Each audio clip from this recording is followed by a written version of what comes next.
I'm Lauren Patani. We're here on my family's vegetable growing farm. We grow potatoes, broccoli, carrots and onions. So we're in the southwest of Western Australia in a little town called Myla. So it's a family owned and operated business. It's my mum, my dad, myself and my youngest brother work here with our staff. This is carrots here. So at the moment we do carrots, broccoli and potatoes all year round. And onions, we're nearly finished. So we've got maybe 1 day left to go. So we'll be happy to get that out of the ground.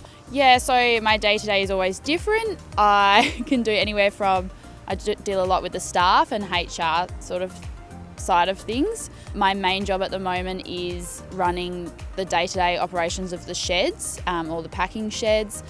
I do a lot with the quality assurance. I sort of oversee all of that side of things in our business with a couple of staff underneath me who do the day-to-day tasks. I do a lot of the day-to-day communication with the retailers, payroll. I've got a finger in every pie just about.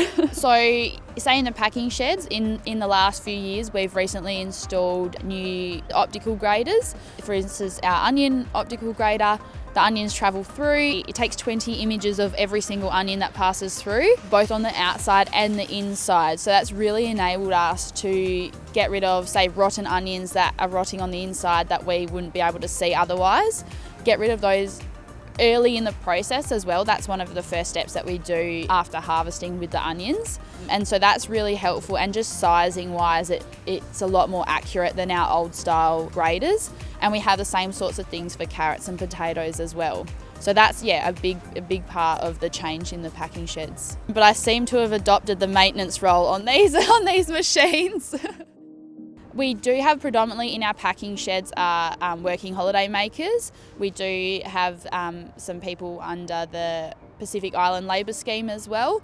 And then most of our field staff are Australian citizens and residents that work full-time on the farm. I'm the main contact point for the staff, and I deal a lot with them on a day-to-day basis.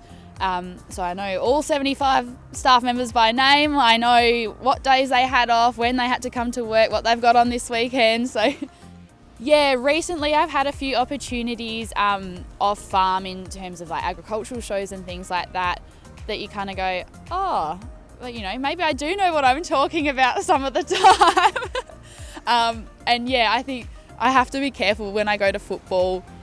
I'm the captain there, so I've got to shift from boss lady at work to now being a bit more of a nurturing to younger women boss lady, and it's a bit of a mentality shift. But yeah, no, it's sort of cool to go, right, from where I was when I was the receptionist straight out of school, you go, I've actually learnt a lot here.